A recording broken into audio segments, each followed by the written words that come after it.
जोरावर सिंह की उम्र मात्र 9 साल की थी और उनके सबसे छोटे बेटे फतेह सिंह की उम्र केवल 7 साल की थी।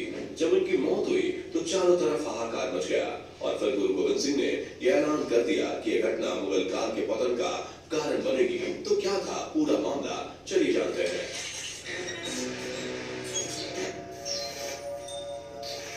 दोस्तों, इस कहानी की शुरुआत होती है साल 1665 में, जब सिखों के 90वें गुरु गुरु तेग बहादुर ने आनंदपुर साहिब की स्थापना करी, जो कि पंजाब के रूपनगर जिले में पड़ता है। गुरु तेग बहादुर का बढ़ता प्रभाव देखकर मुगल बादशाह औरंगजेब ने साल 1675 में उन्हें मृत्यु दंड दे दिया था, ताकि वे सिख समुदाय को आगे न ले जाएं। लेकिन फिर आते हैं गुरु गोविंद सिंह जी, जो कि सिखों के 10वें गुरु बने।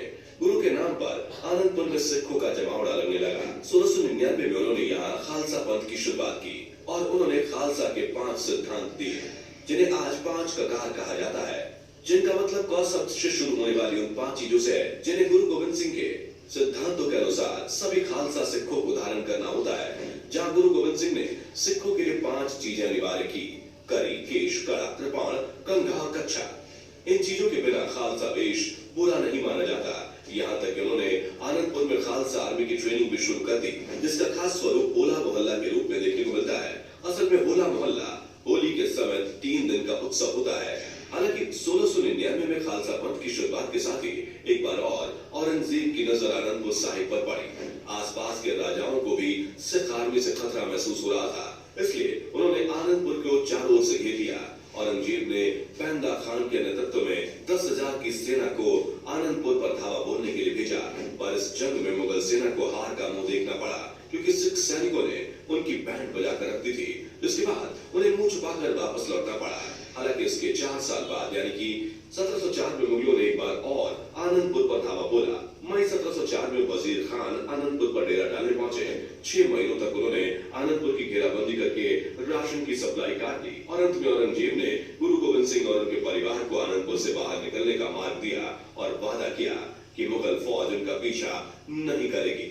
गुरु गोविंद सिंह ने औरंगजेब पर भरोसा कर लिया और ये उनकी सबसे बड़ी गलती थी, क्योंकि जैसे ही गुरु गोविंद सिंह और उनका परिवार आनंदपुर से बाहर निकले, मुगल फौज उनके पीछे लग गई।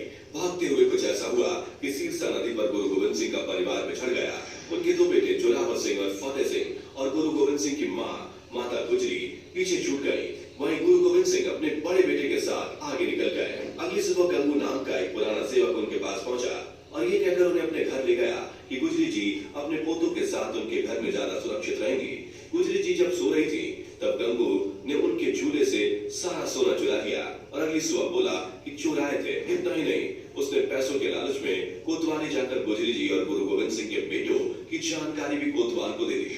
वहां इन लोगों को गिरफ्तार करके सरहिंद पहुंचाया गया। वहां पर वजीर खान ने गुजरी जी, जोरावर सिंह और फतेह खान को कैद खाने में डलवाया, जिसे उस वक्त ठंडा बुर्ज कहा जाता था, क्योंकि इस कैद खाने में सिर्फ सलाखें थी, जिसमें रात भर ठंडी हवा चलती थी और जो कोई भी कैद खाने में होता, ठंड से उसका हाल बेहाल हो जाता। कहते हैं कि गुरु गोविंद सिंह के एक शिष्य बाबा मोतीराम बच्चों और माता जी के लिए दूध लेकर वहां पहुंचे। ऐसा करने की सजा में बाबा मोतीराम और उनके पूरे परिवार की हत्या कर दी गई। एक रात जेल में बिताने के बाद अगली सुबह गुरु गोविंद सिंह की मां और उनके बेटों को नवाब वजीर खान के सामने पेश किया गया। एक किस्सा ये भी है कि जब तीनों लोग दरबार में पहुंचे, तो वहां पर बड़ा गेट बंद करके छोटा गेट खुला हुआ था, जिससे सर झुकाकर अंदर जाना पड़ता। लेकिन जोरावर और फतेह ने सर झुकाने से इनकार कर दिया। सिर्फ इतिहासकारों का कहना है कि नवाब वजीर खान ने दोनों को इस्लाम कबूल करने के लिए कहा, तो दोनों ने इस्लाम कबूल करने से हरगिज मना कर दिया, जिसके बाद उन दोनों को जिंदा ही दीवार में चुनवा दिया गया। उस वक्त जोरावर सिंह की उम्र मात्र 9 साल और फतेह सिंह की उम्र मात्र 7 साल थी। यानी उस समय दोनों ही बहुत छोटे बालक थे, पर उस उम्र में भी उन्हें पता था कि क्या सही है और क्या गलत। इस घटना के कुछ समय बाद गुजरी जी की मौत हो गई। तब सरहिंद में